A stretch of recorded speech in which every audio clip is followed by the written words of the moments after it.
La bière est une des boissons les plus consommées au monde. Mais elle contient de l'alcool, ou pas. Elle est fabriquée à partir de plantes et on sait que les plantes sont excellentes pour notre santé, notamment pour la santé cardiovasculaire. C'est à ce problème que se sont attaqués des chercheurs espagnols. Ils ont analysé toutes les études sérieuses effectuées sur les effets de la bière sur la santé et en ont fait une synthèse. Et les résultats sont intéressants. Un peu de bière, vous allez voir, c'est pas si mauvais. On voit ça tout de suite.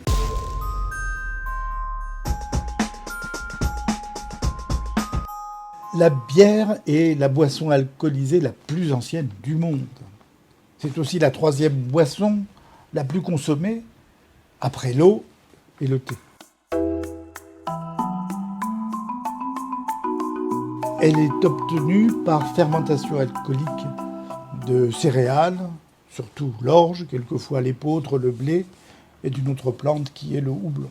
Cette boisson est consommée soit en bouteille, soit à la pression. Il en existe des versions pas du tout ou très peu alcoolisées qui sont obtenues par les mêmes procédés que ceux qui sont utilisés pour la fabrication de la bière, elle, alcoolisée. Ce qui veut dire que les propriétés des bières sont les mêmes, qu'elles soient ou pas alcoolisées. Elles sont liées aux produits végétaux, aux dérivés des produits végétaux qui la composent. Mais qu'est-ce que la bière ?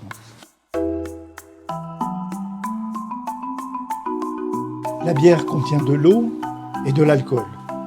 De l'alcool entre 4 et 6 degrés, quelquefois 12 ou plus selon les variétés de bière.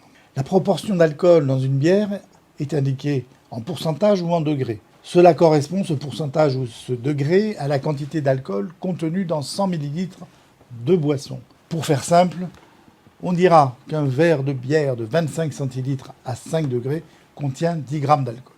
Le houblon contient des acides et des huiles essentielles. Ces composés vont contribuer à la conservation de la bière, mais aussi, surtout pour les huiles essentielles, au développement des arômes. La bière contient enfin des levures qui sont utilisées pour la fermentation.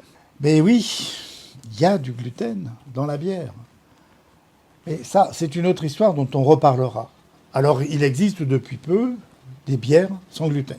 La bière contient enfin, dérivés des plantes, bien sûr, des vitamines du groupe B, du potassium, du calcium, des polyphénols qui ont des propriétés antioxydantes et donc anti-âge, et de l'isoflavone qui appartient aux flavonoïdes. Et ce sont des composés, là, qui ont des effets œstrogènes-like, qui sont donc un peu anti-inflammatoires et anti-ménopause. La consommation en Europe par habitant est de 72 litres de bière, quand même. La consommation de bière modérée, avec ou sans alcool, incontestablement, à forte dose, l'alcool est un produit toxique pour le système cardiovasculaire.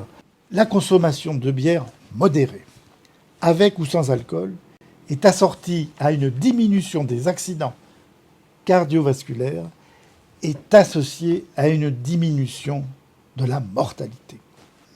Mais ça n'est pas tout. Lors d'une consommation modérée, le risque de diabète diminue, mais uniquement chez l'homme. Et ce n'est pas la première fois en nutrition que l'on observe des différences hommes-femmes. Mais nous ne sommes pas faits tout à fait de la même manière.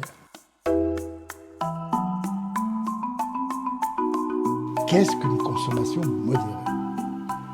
En termes de verre de bière, c'est de 25 centilitres.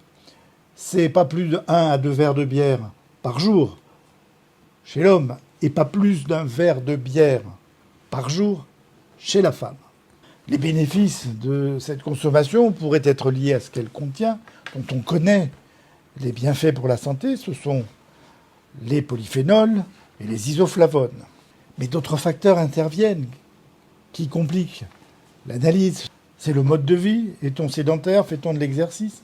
C'est l'alimentation. Mange-t-on suffisamment de fruits et légumes ? Adhère-t-on au régime méditerranéen ? Et beaucoup d'autres facteurs. Et ça, c'est une autre histoire.